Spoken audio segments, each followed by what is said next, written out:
Hola, Domenico here again from Forgotten Forest. I just wanted to go over kind of some of what my motivation behind the Diaspora Stories project is, as well as what my aspirations for it are, and then a bit of my own background. So I'll start there, actually. Um, as a Puerto Rican of the diaspora, I grew up most of my childhood in New York. Along with my brother and my sister, we spent most of our childhood summers coming to Puerto Rico and staying here on the west side of the island, mostly in Aguadilla, Isabela, and Aguada with my abuelos and with other relatives. And during the school year, my abuelos would live with us for basically most of the year. My parents were both small business owners and were always busy and running around. So they're really like a second set of parents with us in the household.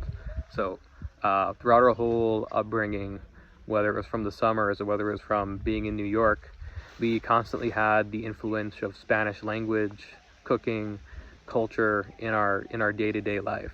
And fast forward to kind of high school and college, I always had the dream of being able to go back and actually live in Puerto Rico one day.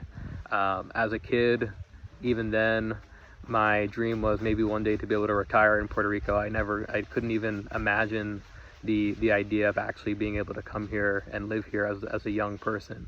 But in high school and college, I really started getting interested in the political, economic, social dimensions of life and experience in Puerto Rico. And I saw very clearly, just through my own personal experience with my family, my Puerto Rican family in New York versus my Puerto Rican family in Puerto Rico, how different things were and the different experiences and challenges that each side of the family faced. In college, I started a project which eventually became my senior thesis and later graduate work, which explored food systems and food policy in the Caribbean and Puerto Rico. And I wound up developing a thesis on the potential for specialty and value-added agriculture under different cooperative and collective systems to empower small farmers in Puerto Rico. So from there, that was really my entry point to coming to Puerto Rico on my own. And now, fast forward, I've been in Puerto Rico full time for about 5 years.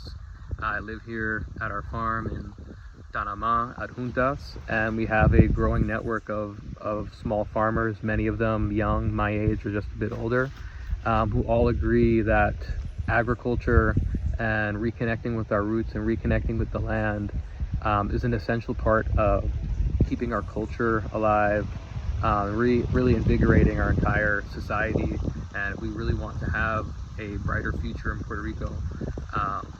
We need everyone here on the island to come together, and we need everyone who has a strong connection in the diaspora to Puerto Rico to also be able to have viable ways to come back. And so through this project, we want to kind of just open that conversation about the diverse identities and experiences that make up the Puerto Rican people and the Puerto Rican cultural identity, as well as give some people the opportunity to have the experience to come back here and experience it in a different way and potentially see new pathways to it being viable to return here.